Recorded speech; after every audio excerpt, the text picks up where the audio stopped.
अऊज़ु बिल्लाहि मिनश शैतानिर रजीम। बिस्मिल्लाहिर रहमानिर रहीम।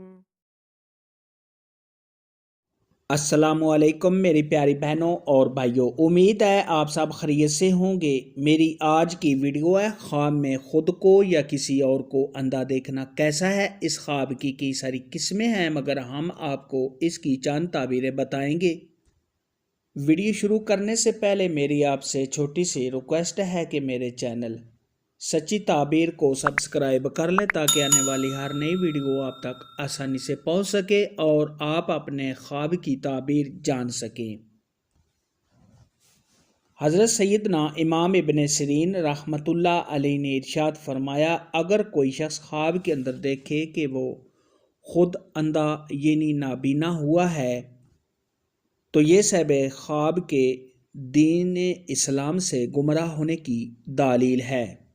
ख्वाब के अंदर अगर कोई शख्स देखे कि उसकी एक आंख अंधी हुई है तो ये सब ख्वाब का आधा दीन ज़ाया होने की दलील है, या सब ख्वाब ने कोई बहुत बड़ा गुनाह किया है जिसकी वजह से सब ख्वाब के आज़ा पर कोई मुसीबत आएगी।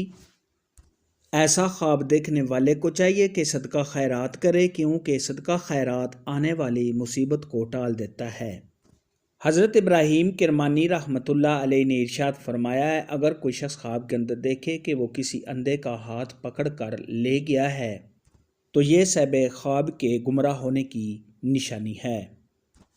हज़रत जाबर मगरबी रहमतुल्लाह अलैहि ने इरशाद फरमाया कि ख्वाब के अंदर कोई शख्स देखे कि वो नाबीना हुआ है तो ये इस बात की दलील है कि सब ख्वाब अपने हाथों से अच्छे काम करेगा।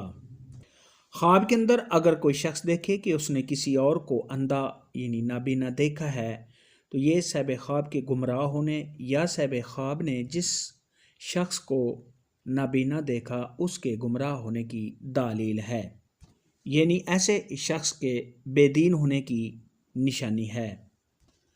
हज़रत इमाम जाफ़र सादक रहमतुल्लाह अलैहि ने इरशाद फरमाया है कि ख्वाब में नाबिनाई 7 वजह पर है।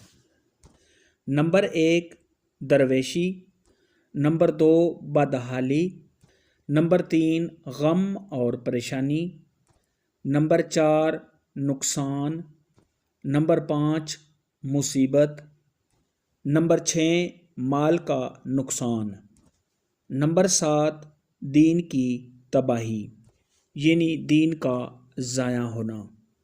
ख्वाब में ख़ुद को नाबीना देखने के मुतल्लिक़ आज की वीडियो में इतना ही था। अगर आपका कोई और ख्वाब है जिसकी आप ताबीर जानना चाहते हैं तो नीचे कमेंट में मुझे ज़रूर बताना। मेरी वीडियो को लाइक और शेयर लाजमी करना। अल्लाह।